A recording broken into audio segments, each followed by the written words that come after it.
we are live. All right, this is Senate Finance. And today we are going to continue our just introduction of bills. So we're going to start with S 315.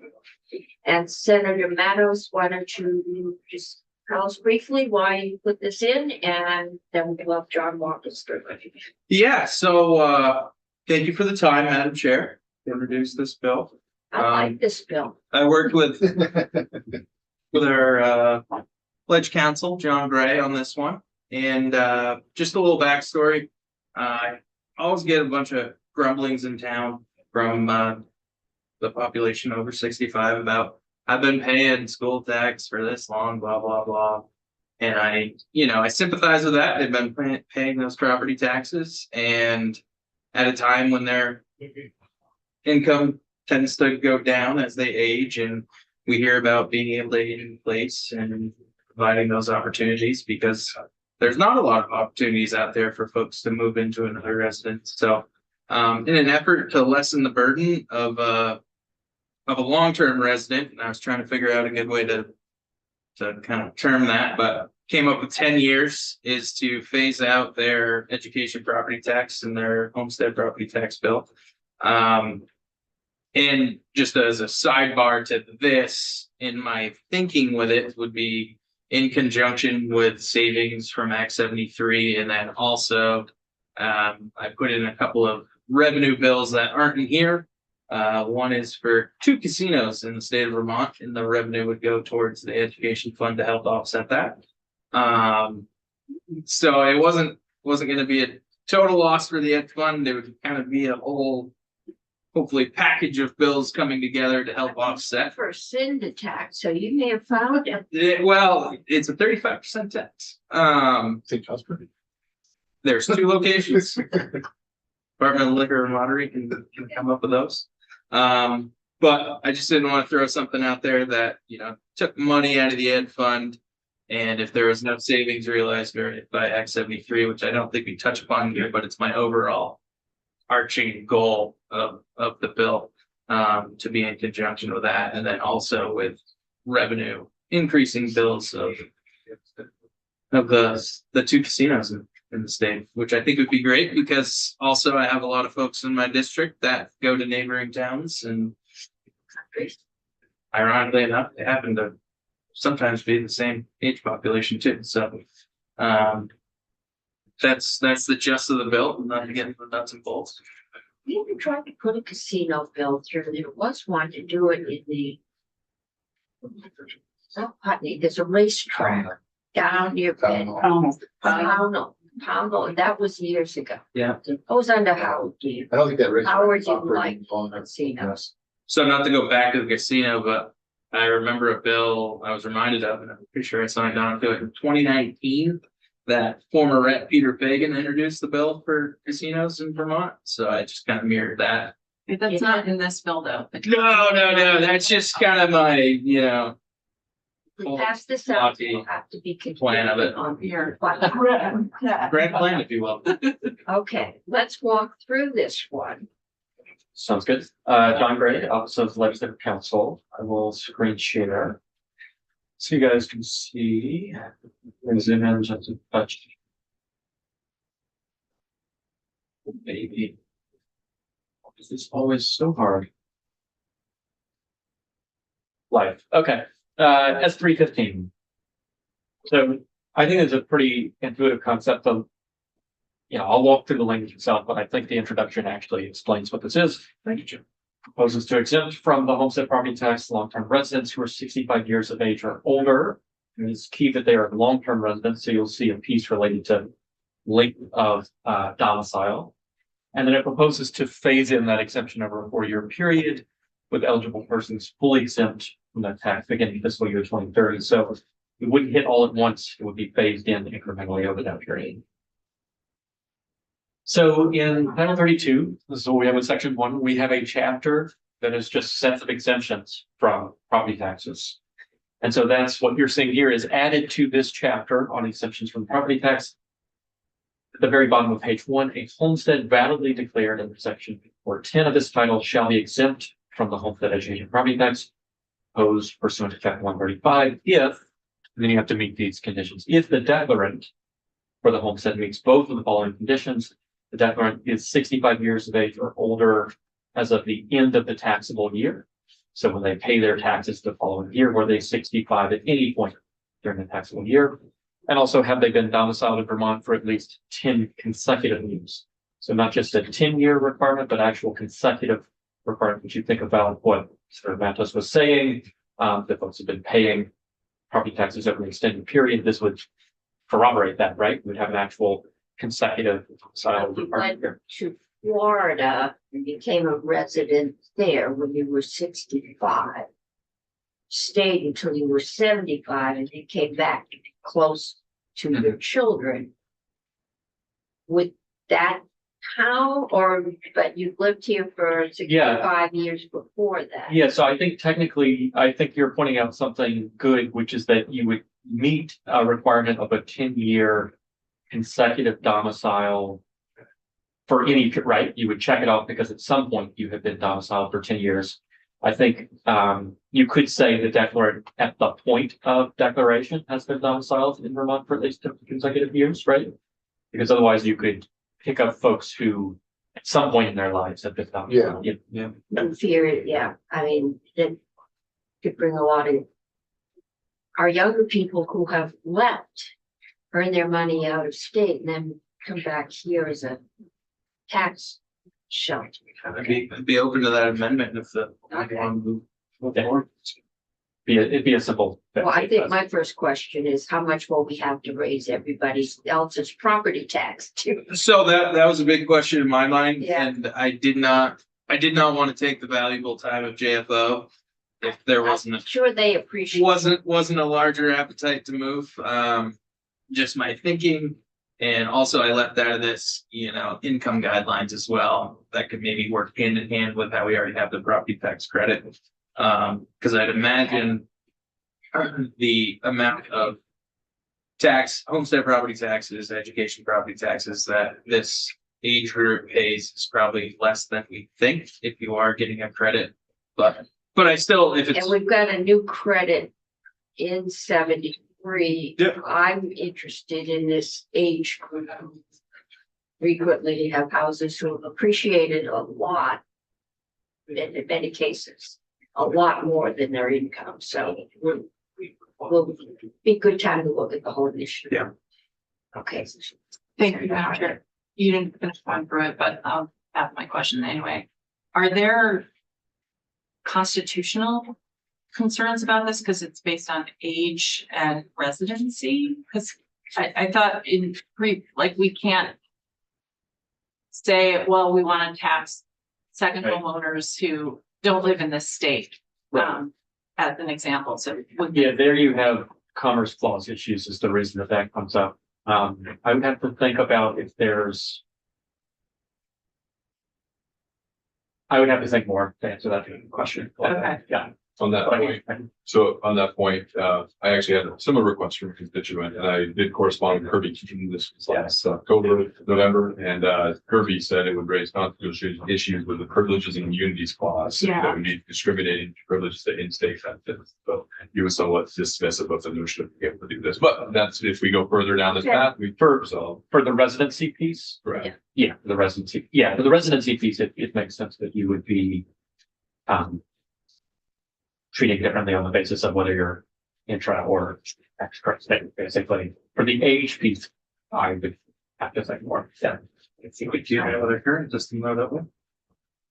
But it's usually tied to a combination of age and something else. No, like if you're an out-of-state resident, you pay more taxes because you cannot claim it as your homestead. But that's based on homestead versus non-homestead, not resident versus Right, non-resident. which doesn't distinguish, so the reason that doesn't raise the same issues is that those who have a non-homestead property here are treated the same as someone out of state who has a non-homestead property. So you're treating the class the same, it just happens to be that someone out of state happens to have to not live here. But if- So isn't it the same argument then, that we're treating class the same? I think the question here is the age question is the more. That's the bigger question. Well, I mean, the 10-year consecutive, do think it's also the residency requirement. I've never, like, you're treating Vermonters differently, because there are some people who have lived here for 10 years and some people who've lived here for 8 years, and that's why Sure. would you treat them differently for tax purposes? Right, and I think that's part of the evaluation too, is what is the meaningful connect, right? You can have legitimate purposes for pursuing something, but you need to tie them to the reason that you. Yeah. Okay. Good question, Uh, good question. Valid. In the case where you have joint filers.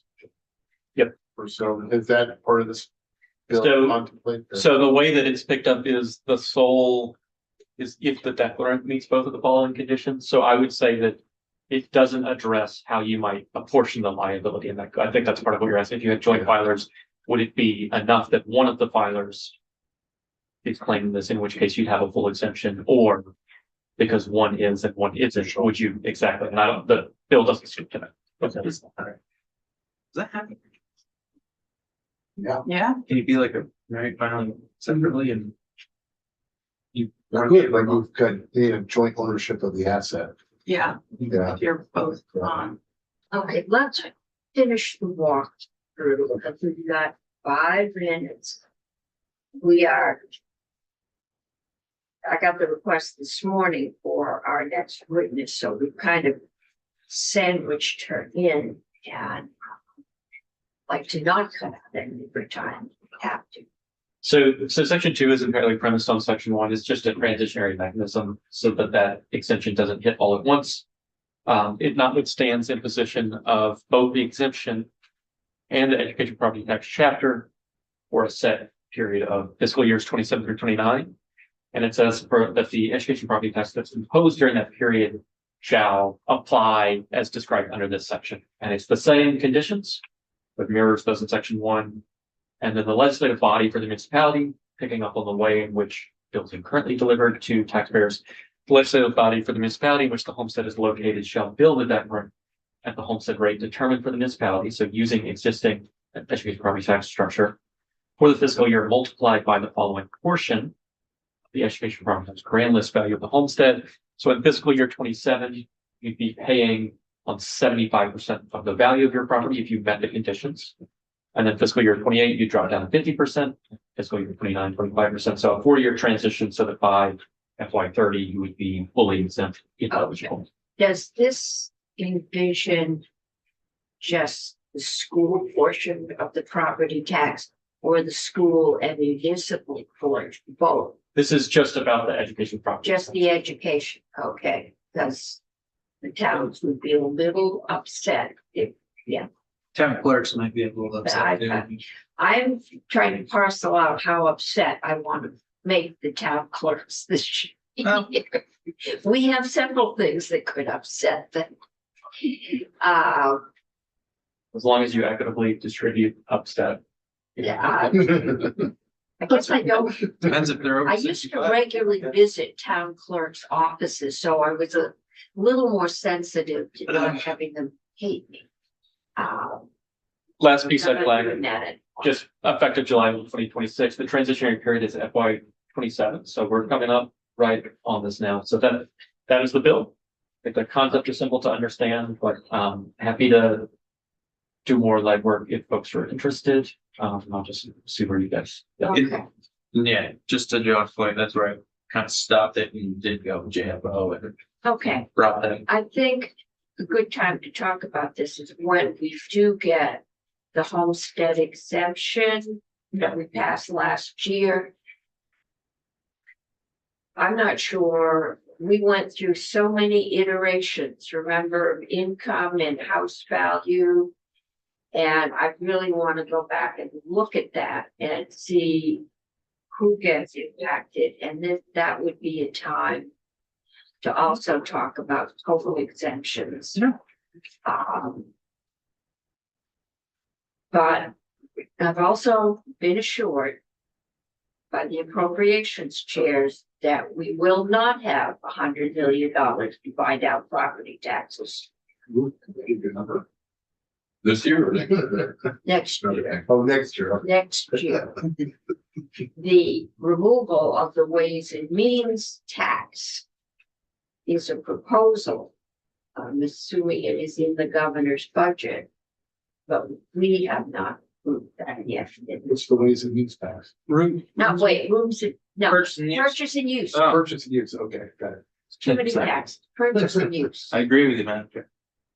So, that is another, that will be another loss to the ed fund if it goes through of $50 million. 10 million this year. That's what it- And toward next, yeah. Okay, she's in the waiting room. Good, we are a few minutes early, so Would you like me to invent her? yes, this is Nicole McTavish. And Okay, hello, welcome Nicole. And thank you for working with our schedule. And the routine, if you haven't done this before, is just introduce yourself for the record and then the floor is yours. all right. Thank you so much for allowing me to come in with late notice today. My name is Nicole McTavish. I'm the superintendent and director of the Patricia A. Hannaford Regional Technical School District. So we're one of 4 independent regional technical schools districts in the state. We operate 3 campuses, 2 in Middlebury, and we have a satellite campus in Virgins. We serve approximately 350 high school students in pre-technical and technical courses and hundreds of adult learners in our evening and weekend programs, mostly through our really strong partnership with the University of Vermont Health Network and Porter Hospital.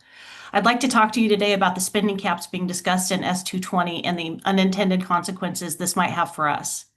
In March 2022, our voters approved an $8 million bond to renovate our main campus, bringing it in compliance with safety requirements, to enhance energy efficiency, to install viable IT, and to align our shops with industry regulations. Our district's fiscal year 26 budget is $5.7 million, which is less than 5% of the entire public education spending in Addison County, even though we serve 1 in 3 high school students. This year, our fiscal year 26, our salaries and benefits account for $2.7 million, which is 70% of our budget. Debt service is $825,000, which is roughly 15% of our total budget. If bond debt isn't excluded from spending caps, this non-negotiable bond debt might result in elimination of CTE programs in order for us to meet the needed reduction in spending.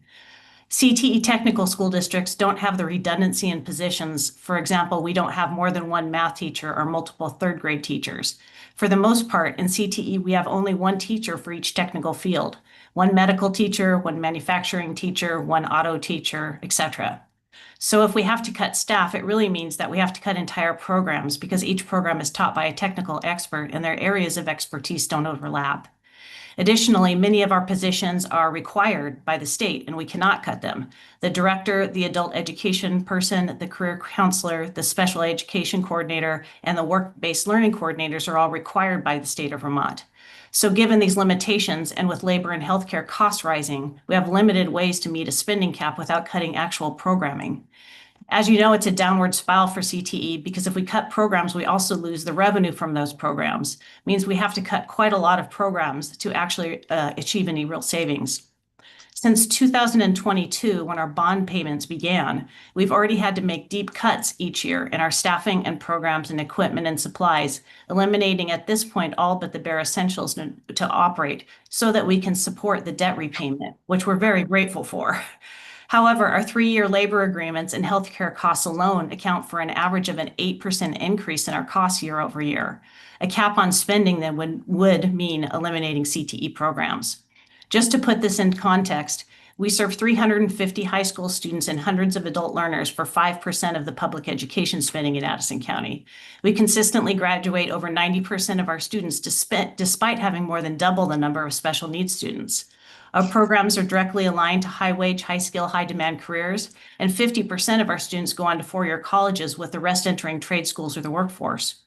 Our students leave us with not only a diploma, but also industry-recognized credentials, college credits, and workplace experience. Our community invested $8 million to make this 50-year-old campus safe, efficient, and aligned with industry standards.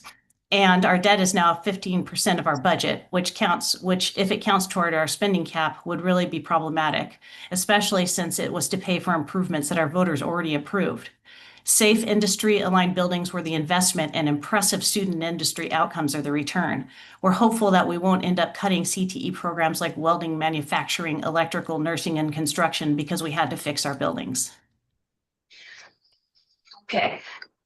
Said that your bond payments your bond was passed in 22. Correct. Okay, so your bond payment was in this year's budget, right? Correct. Okay, so that's your base. Depending on what you're spending per student, you can go up 3 to 9% above your base. And then if there's some special circumstance, there will be an appeal to the Secretary of Education.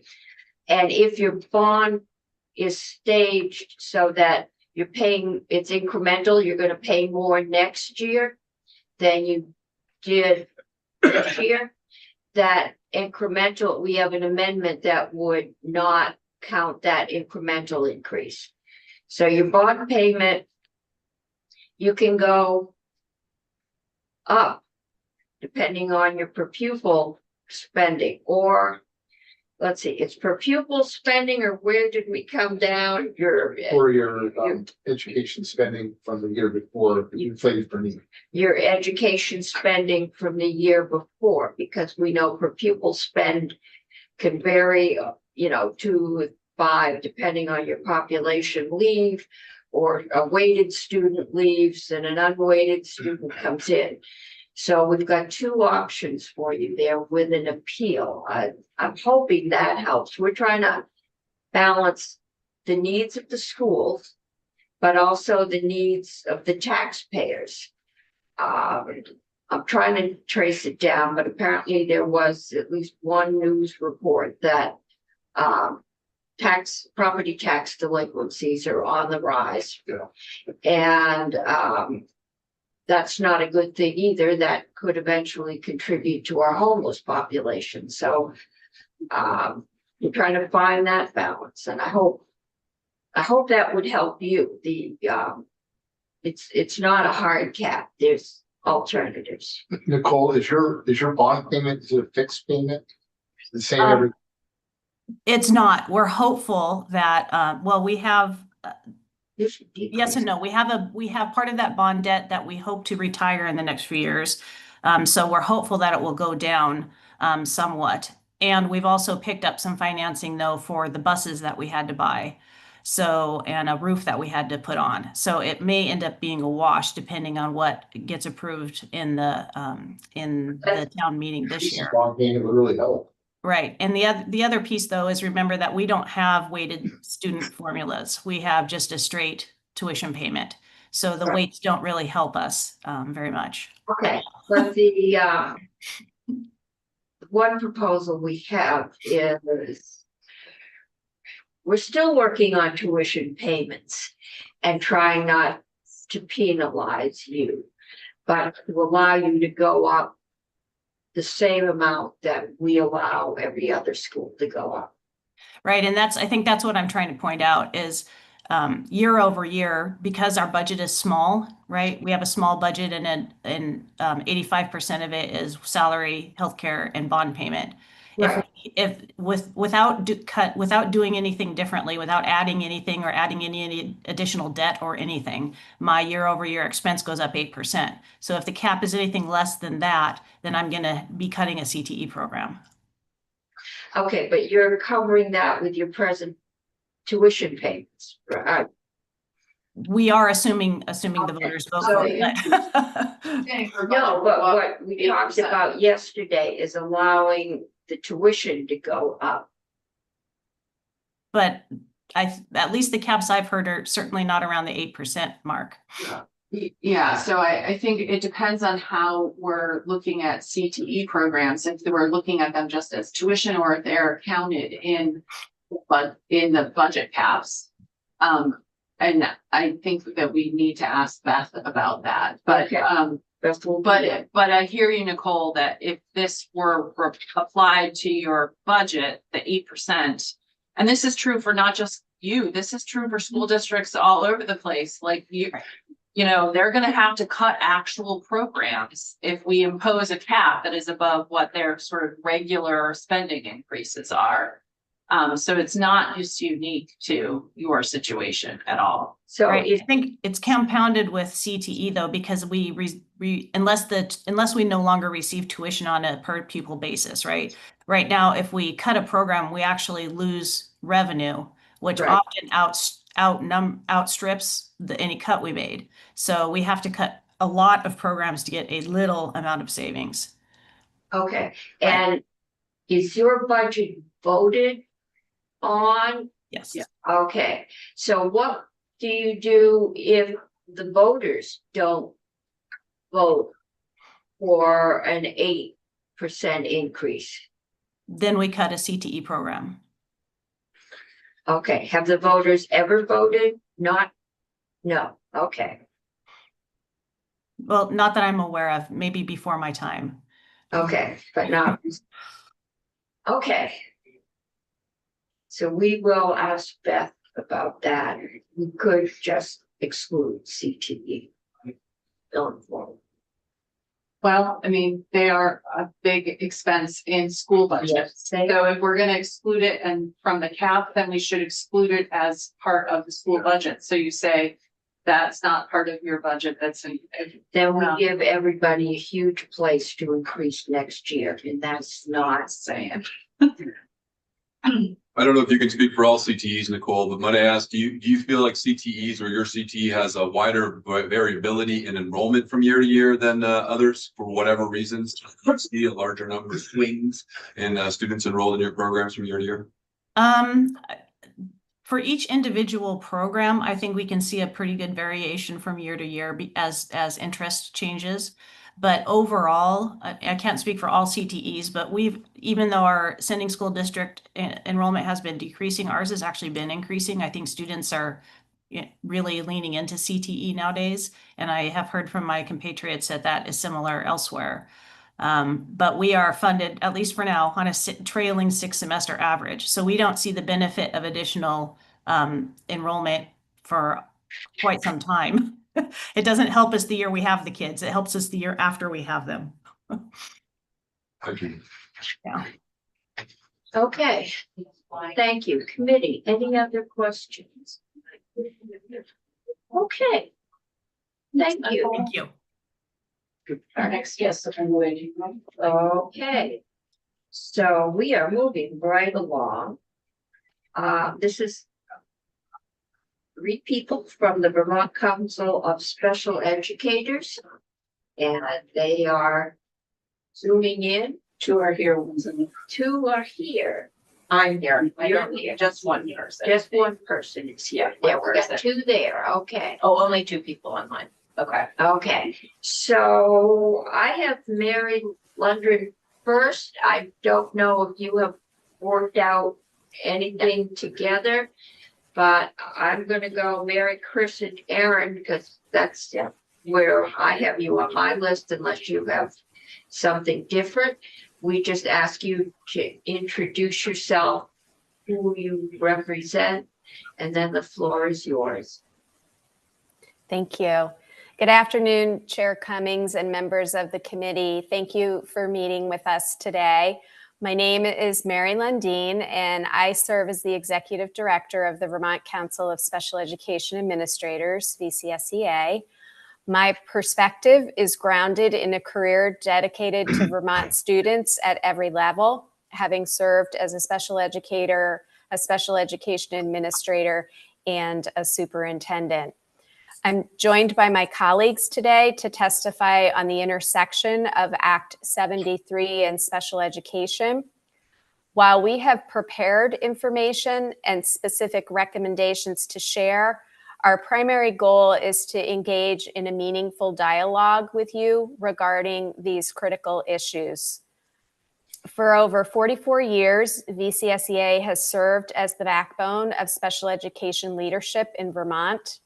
We are the practitioners who bridge the gap between state policy and the daily realities of serving students with disabilities. To assist the committee's work this session, we've provided our 2026 legislative priorities and a fact sheet on maintenance of effort, also known as MOE. Our testimony today focuses on priority 3 of our platform, ensuring fiscal integrity to protect IDEA and students with disabilities. Under this priority, we ask for your careful consideration of 2 topics. 1, the special education weighting design with the new foundation formula. And 2, the development of cooperative education service agencies, CESAs. Before we address these specifics, we must highlight the federal compliance standards that serve as the mandatory framework for these decisions. Clear oversight of federal maintenance of effort, MOE requirements, is essential. Without proactive management, the state faces significant fiscal vulnerabilities. MOE has a non-supplanting rule. Districts are prohibited from using federal special education dollars to reduce the amount of local or state money spent from one year to the next. IDEA Part B grant funds are allocated to school districts specifically for the education of students with disabilities. A district is required to both budget for and spend the same amount of state and/or local funds from one year to the next. MOE ensures that even as the method of funding changes, the total amount of financial support for students with disabilities does not drop. In other words, it provides a level of fiscal stability for LEAs to serve students with disabilities. If an LEA fails maintenance of effort and cannot document allowable exceptions, and those would include, for instance, if you had a decrease in the number of students eligible for special education in your district, if you had some teachers that were at the top of the salary scale retire, if you had a student move out of district who might have had an expensive out of district placement, those would all be allowable costs that you could document saying that is why your spending had dropped. Those are the only exceptions. So if a district does not pass their maintenance of effort, the state must treat the shortfall as an unallowable use of federal funds. And the LEA may have to repay that money coming from a non-federal funding source, such as general education. In order to meet federal maintenance of effort standards, a district is required to demonstrate compliance in 2 ways. So we call this the 2-pronged approach. The first is budgeting. And so this actually determines your eligibility for the IDEA grant funds. So each year, a district must demonstrate that it plans to spend at least as much as they did the previous year during your budget development. The second is your spending. And so they will look at 2 fiscal years and determine if you spent the same amount of money from one year to the next. And that's the compliance piece of maintenance of effort. We did include a maintenance of effort fact sheet with our testimony that will go into a little more detail around this fiscal requirement. So I'd like to turn the floor over to my colleague, Chris, who will speak to the foundation formula and the weights. Good afternoon, everyone. Thank you for having us here. We're excited to be able to begin this conversation. Can I just, for clarification, are you speaking to the requirements of S220, which limits the growth, or are you speaking to Act 73 and the implications of the foundation formula?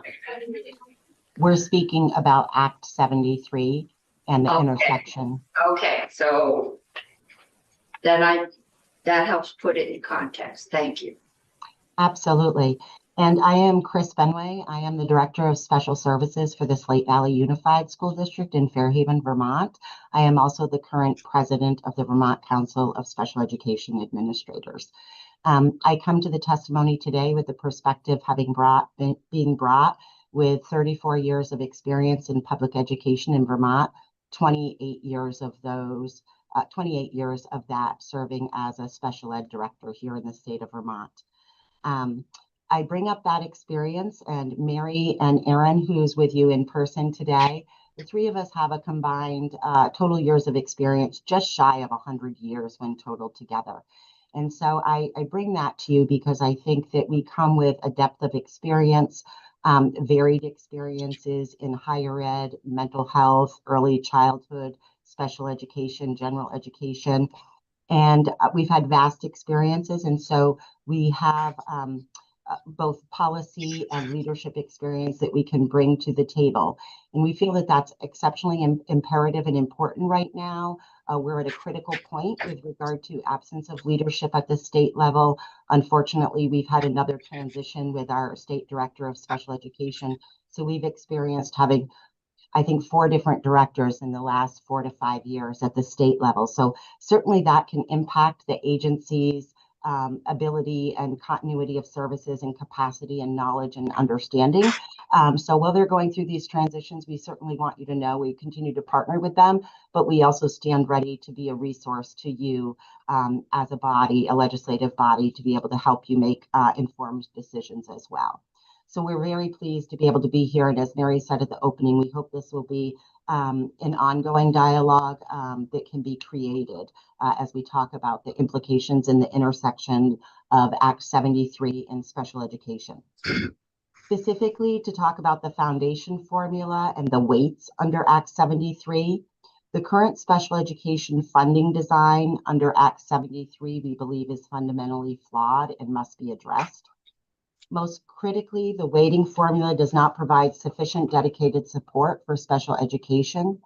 And as a result, districts may be forced to rely on general education foundation formula monies to fill the gap, placing special education and general education in direct competition for the same dollars. My colleague Erin in a few minutes can speak to some modeling that they've done, some financial modeling in her district, and to the shortfalls in the impact that that could potentially have on the foundation monies. Act 73 shifts Vermont away from a census block grant model towards a weighted funding system. The funding system that's currently proposed in Act 73 is derived by assigning a dollar amount to a disability category. We feel that this change creates a harmful incentive in which diagnoses may drive revenue rather than individualized student needs. Disability categories are broad, they're inconsistent, and they're often ill-suited as a basis for funding decisions. There is significant variation of intensity and need in each disability category. Many of you may have heard the expression, if you've met one person with autism, then you've met one person with autism. The same is true if you've met one person with a learning disability, you've met one person with a learning disability. We may have a student who's identified as having a learning disability, whose programming costs equate to maybe $1,000. We may have another student with a learning disability whose programmatic costs are much more intensive, and they may result in programmatic costs that exceed $100,000. We may have a student who's on the autism spectrum, and they're able to be served in a regular classroom with minimal supports and services, who would be a relatively low-cost student, maybe a couple of $1,000s. We may have a student who's on the autism spectrum with significant and intensive needs. They may need an out-of-district or an out-of-state placement. It could cost in excess of $300,000. So there's so much variability within one disability category, it would not sufficiently support the needs that we have. Additionally, The most costly program for a student in my district might be supporting a student with another health impairment. The most costly student in Aaron's district might be supporting a student who has an emotional disturbance. The cost to disability correlation is not one that we would support. The categories are too vast. Our caseloads in specific schools are too small, and our communities are too small for this kind of a model. Most importantly, linking resources to labels on children risks undermining the individualized focus that's required under IDEA. While this lens potentially could work through a financial lens and modeling at a larger state level, tying funds to disability categories is not sensitive to the experience of individuals with disabilities, and this decision seems to be absent of voice of those with lived experience. As noted, while some fiscal modeling may demonstrate savings at a larger scale or at the state level, the modeling doesn't work for funding small school districts in Vermont, given the size, the scope, the variability, and the geographic mobility of students. It sets up a false sense of entitlement, and the categories are far too diverse and variable to use as a model for individual schools or districts for funding. We do not want the funding of special education to be on the backs of children with disabilities. With that said, VCSEA is not opposed to exploring a new funding approach. It is important to recognize that those of us in special education will realize if funding changes go through, that this is the third special education finance design in 5 years. This level of policy churn creates great instability for school districts, both from a financial perspective and a programmatic perspective. It creates significant challenges in making long-term planning, also year-to-year comparisons or analysis, almost impossible. We have in recent years tracked costs by town. We've tracked them by supervisory union. We've changed and tracked them by district. And now within those larger district budgets, we are now dissecting them to building level. We're deeply concerned about the lack of impact analysis, particularly as these funding changes intersect with proposed redistricting. The constant changes equate to more impact and disruptions to the field, while also decreasing the understanding of policymakers, taxpayers, educators, and other constituents. For these reasons, we urge you to provide districts with a clear and enforceable commitment. We urge you to bring forth a promise of stable and sufficient funding that ensures special education services can be delivered without undermining the general education funds or risking MOE noncompliance. Vermont districts cannot afford to lose their federal funding. Vermont must adopt a funding design that ensures sustainable, dedicated support for special education. This can be accomplished through the analysis of the weight needed by each school district per eligible student to ensure MOE. And we can move toward the determination of an overall special education weight per student model, not disability category, but weight per student model that includes a glide path for implementation, as 173 did with the creation of the census model. I think it's imperative to note that whatever model is implemented, there needs to be a glide path or we will fall off a financial cliff. Together, again, as noted, we've got 100 years of experience nearly amongst the three of us. We know that you have varied experience, and we know that other folks across our state have a great wealth of experience and knowledge, and that together we can solve these complex funding issues. I'd like to turn things over now to Erin McGuire, who's there with you in the session for further comment. Hi, folks. I'm Erin McGuire. It's nice to be with you. I'm the Director of Equity and Inclusion and Co-Director of Student Support Services for EWSD. I'm the past president of the Vermont Council of Special Education Administrators, and I'm also the past president for a national organization for special education directors. I just want to provide a quick example. For EWSD specifically, we took a look at Act 73 and the weights for special education, and the weighting funding would provide for all except $6 million of special education expense. And so we would be left with a choice of either paying for that $6 million out of the foundation formula funds or reducing costs and losing access to our federal funds. That's how maintenance of effort interplays. So our federal funds, as Chris said, are predicated on spending the same local and state dollars together in order to gain access to the federal funds. And so one of the reasons we're here is to try to point out this problem. I know that you're in conversation about S220, appreciate that. But because Act 73 is still in play and these weights are in play, we felt like it was just very important to have the conversation. I want to talk a little bit about cooperative service agencies, but given our testimony in House Ed and Senate Ed, it seemed to make sense to actually stop at this point, just to see if there are any questions about what we're trying to say. I think my remembrance, and I'm looking at Senator Beck, is that 73, that special education was pretty much held aside for the funding because we recognized that there were a lot of issues. And so there haven't been weights assigned to special ed. It hasn't been, that's my recollection. I'm It was transitioning to a system whereby there would be a weight based on a child's disability. I think there were 3 categories. Yeah. And but those weights are outstanding.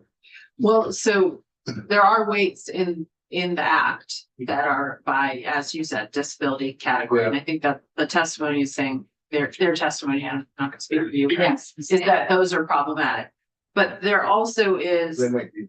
a report in Act 73, section 45A that has a report back specifically about various things, but specifically calls out the special ed weights.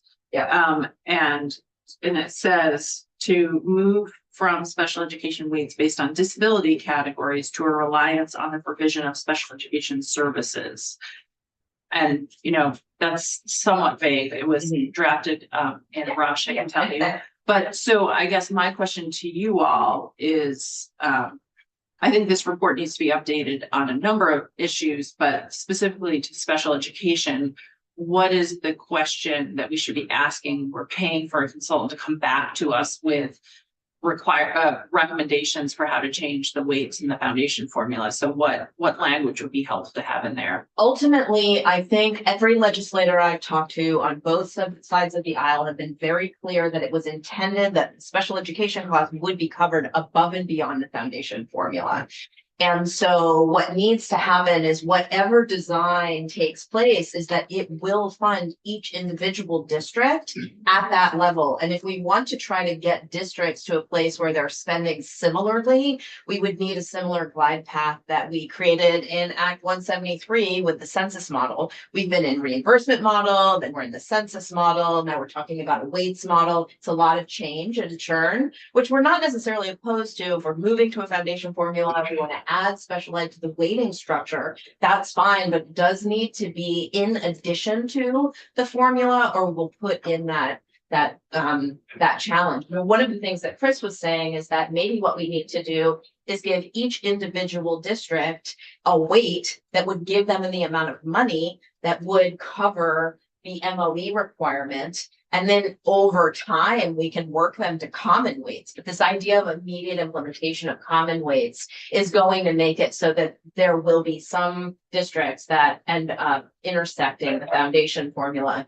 I think for me, the question I would ask is what design should we use in order to ensure that we are funding special education, both at the level of student need, as well as to make sure we meet maintenance of the effort. We all know that Vermont cannot afford to lose federal funds, and special education federal funds are one of the only bipartisan efforts of federal funds. I mean, I think we all know the dichotomy that's happened in Washington in the administration's budget, as well as the Congress's budget, special education funds continue to stay, they go up and down, and the administration might recommend a 15% cut and that kind of thing, but they stay present. And so, we don't want to put ourselves in a situation where we'll lose those funds. And the only way MOE would go away is if Congress reauthorized IDEA, which I do not think is in the cards. So this solution in Vermont, as we make the changes to funding formulas, has to be a stabilized conversation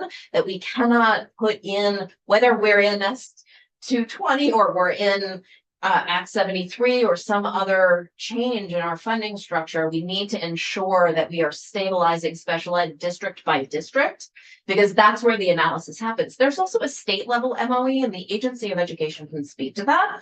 But the district by district MOE must be a consideration in whatever funding structure we create.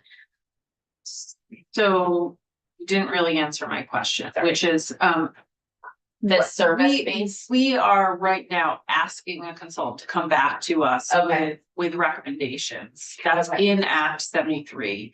They are coming back to us next December. The foundation formula does not go into effect under current law till a bunch of things happen. And so we're in this period where there are weights that are in law right now for the foundation formula, but they're contingent on a whole bunch of things, including this report. So we have the opportunity right now to have a consultant provide us with recommendations for better weights or a different way of funding special education.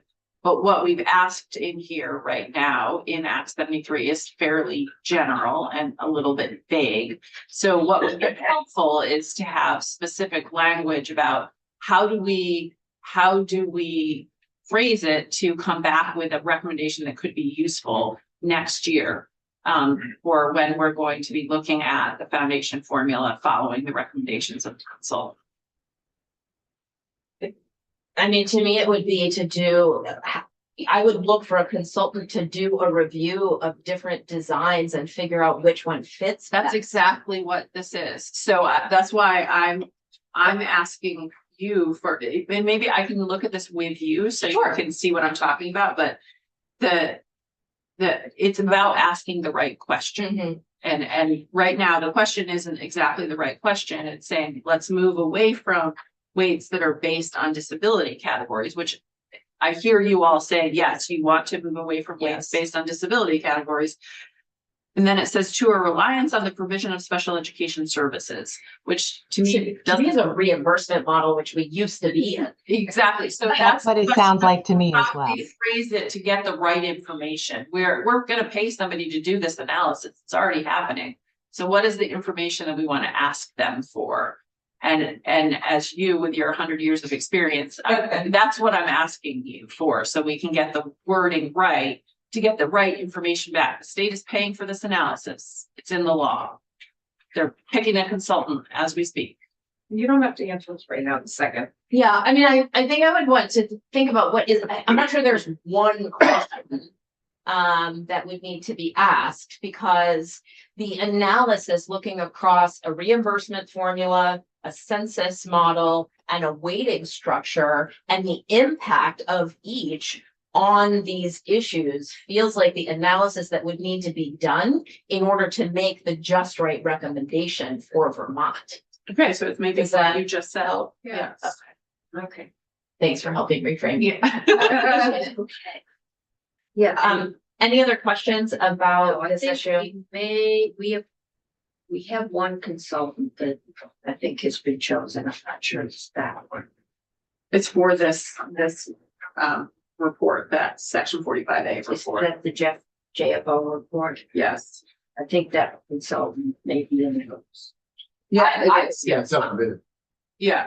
I would certainly offer to be a part of informing that consultant. I worry about consultants coming in with without necessarily collecting solid information from the field and then making recommendations. I've seen that happen several times in Vermont. So VCSEA certainly stands ready to support whatever consultant might be coming in to think about these issues together so that we are able to inform the impact analysis to help it improve in accuracy.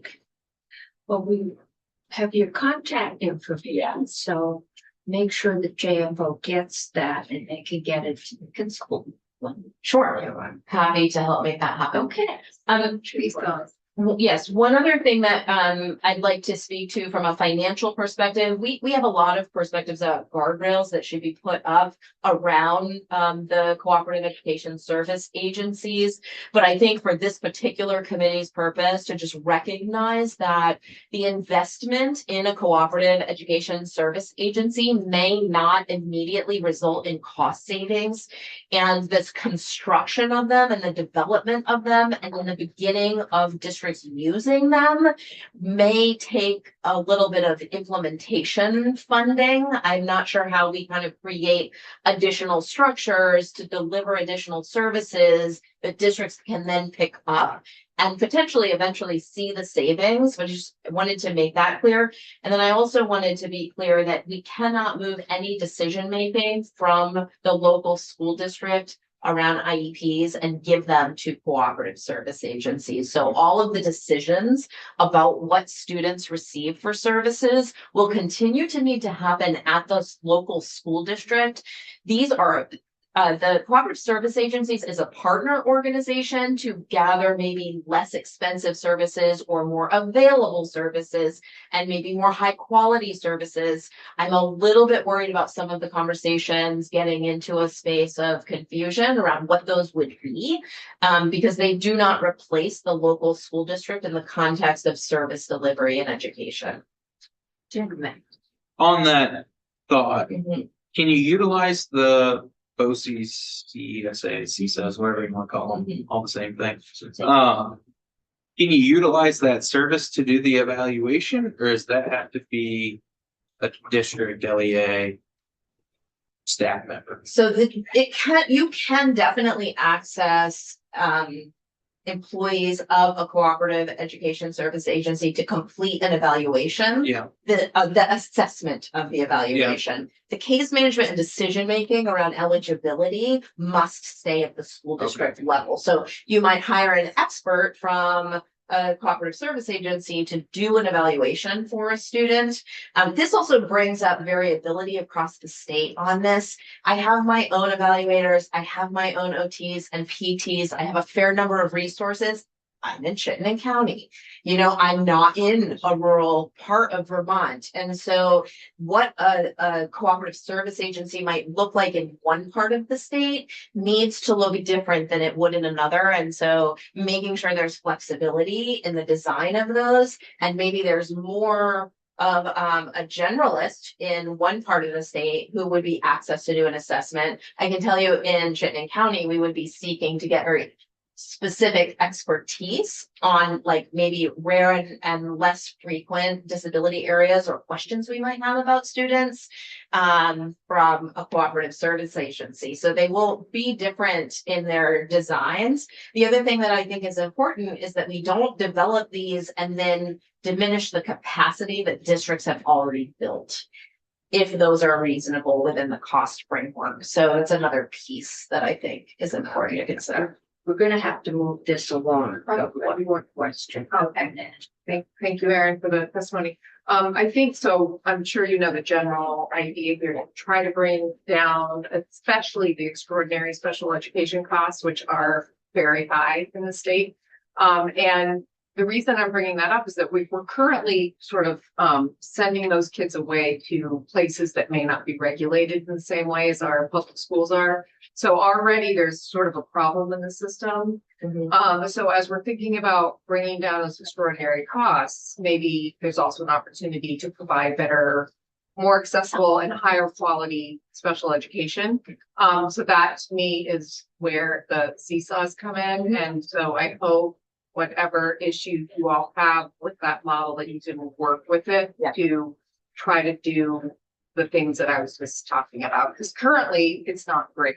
The VCSEA supports the concept of the development of these for all of those reasons. And I've also developed internal therapeutic schools in my school district And I don't want to collapse those because of a state policy that assumes that those should be with a CISA. You're a gold medal. You're a gold. I know, but sometimes when we write laws, we create structures that become inflexible and cause some of those things Yeah. unintentionally. So the language And would so be the important. language is important in the way we would develop them. And I also think that seeing service improvement, I think is pretty rapid. Seeing a decrease in cost, I think may have a little bit of an implementation dip, right? Sometimes when we implement new things, we don't see the outcome right away. And sometimes we see a little bit of a dip. And I worry that this idea of these cooperative service agencies suddenly saving a bunch of money related to students who have intensive needs and it can be very expensive will just sort of immediately reduce. To So be clear, there's you know. nothing in Act 73 that will No. save us money, especially in the short term. So Right. let's just be It's a honest long about term. it. Yeah. Yeah, it's a long-term goal. And I think,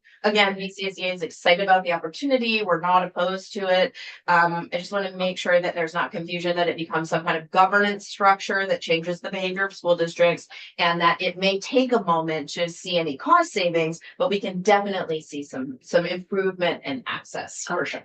Thank you. Thanks for having us. Thank you. Okay. We're gonna move right along to school construction. Eric. I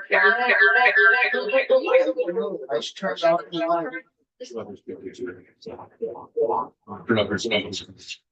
Yeah, sorry. Okay. Sorry about that. It's okay. I wish I. Everybody does it once. I was like, I turned off my mic, but I did not turn on the speaker. I'll show you the screen here.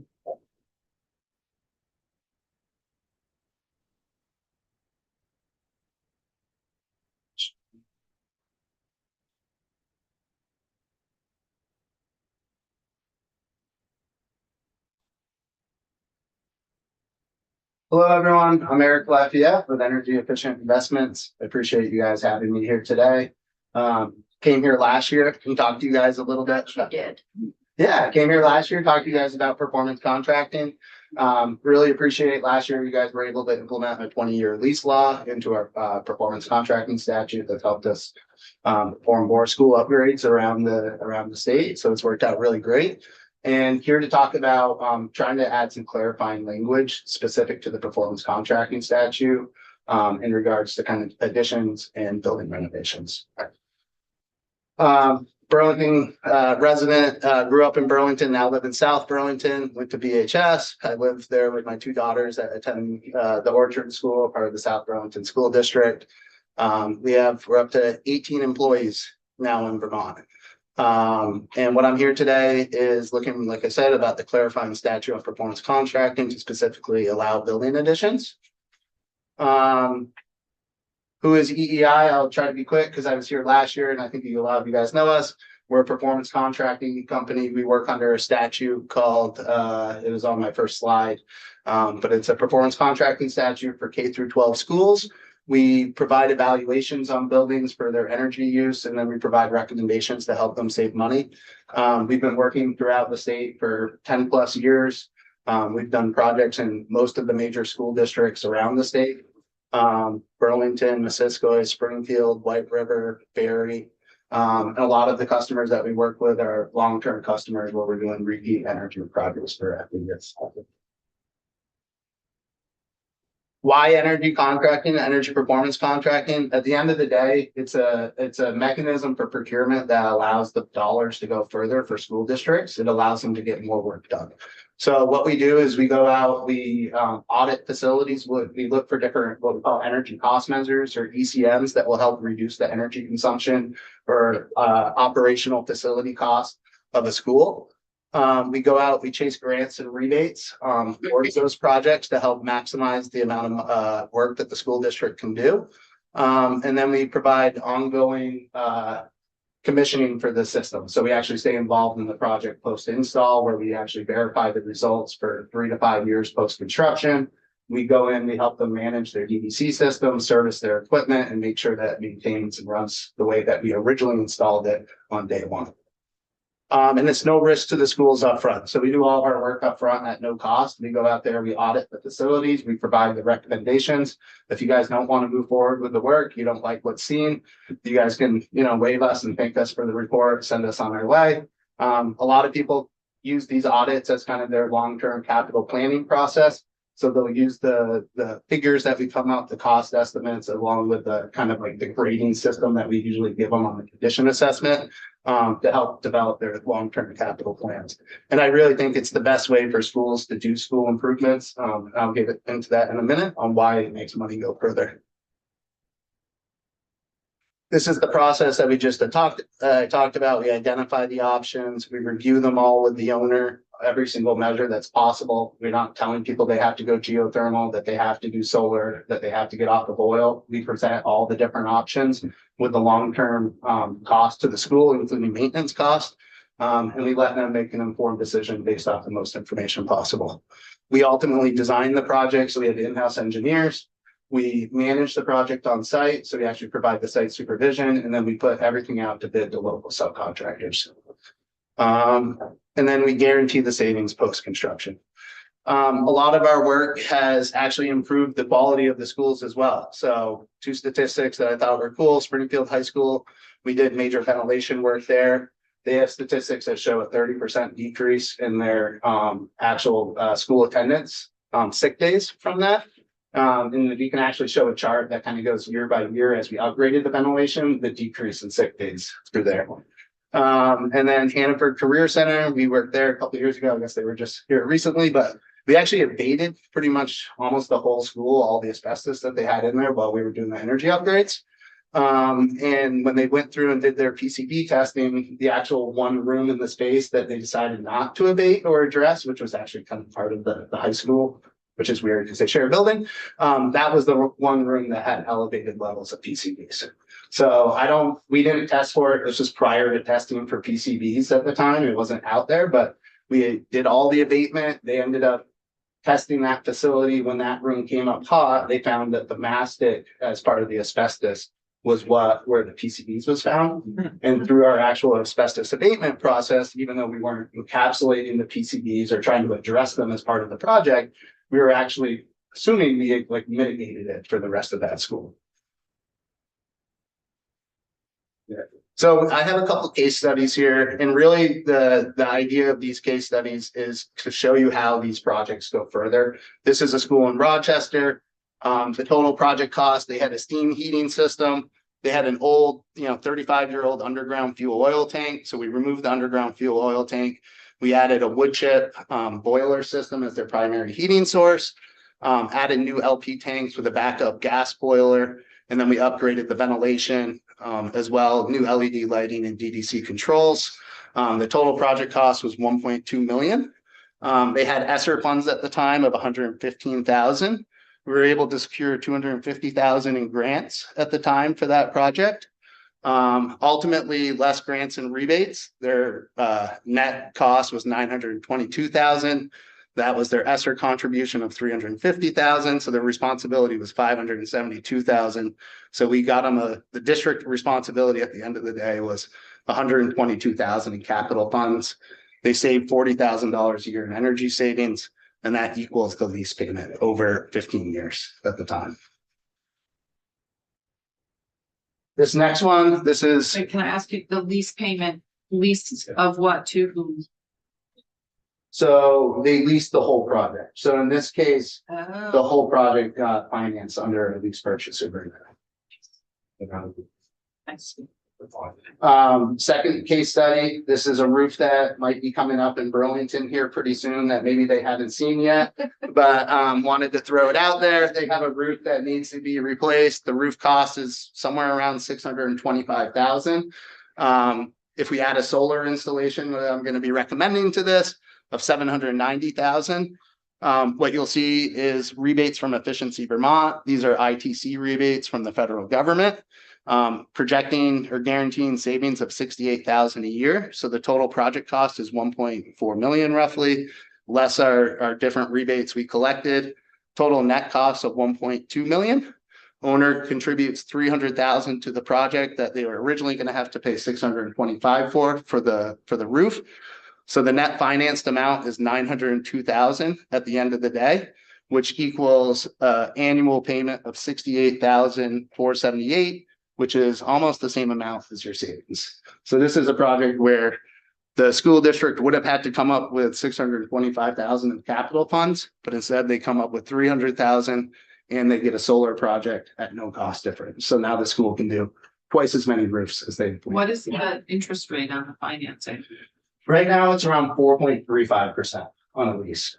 So traditionally, the lease payments on green energy projects are about 0.8 to 1% higher than bond would be.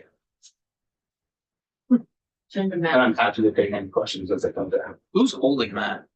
So in this case, Municipal Leasing Corp is the broker. They go out to green banks all around the country to get financing, and then they'll present 3 or 4 different options to the school district to get funding.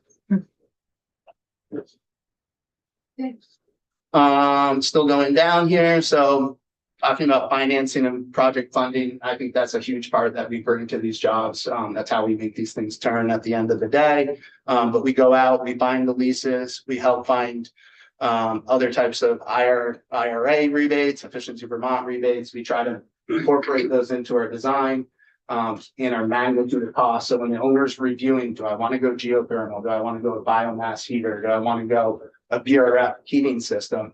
They have all those rebates and the cost baked in when they're making that decision from the beginning. And then they have the long-term operating costs. So the maintenance as well as the annual expense for their energy services.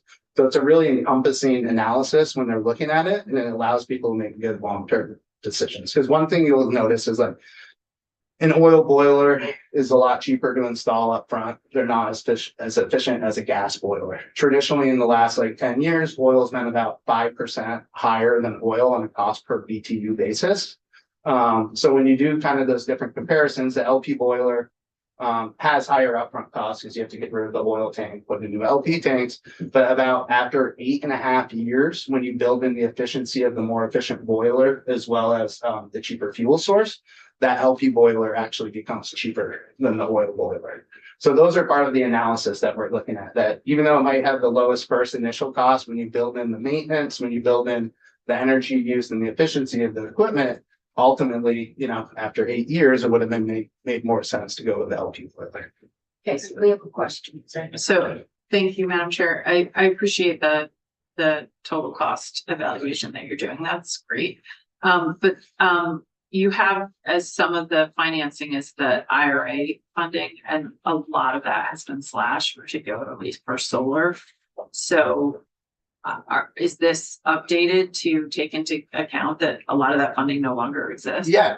So I mean, essentially the IRA funding for the solar aspect of it is available through the end of 2027 if you meet the foreign entity of concern solar panel stuff. So in this case, for this school district, if they wanted to move forward with it this year, we would just have to have that installed by the end of next year to recoup those funds. Whereas like a geothermal project, those are good through 2033 at this point. Okay. So the challenge that we're working with, we're working more and more schools considering these energy projects, but they either don't have the space or they have current code issues with their current building design.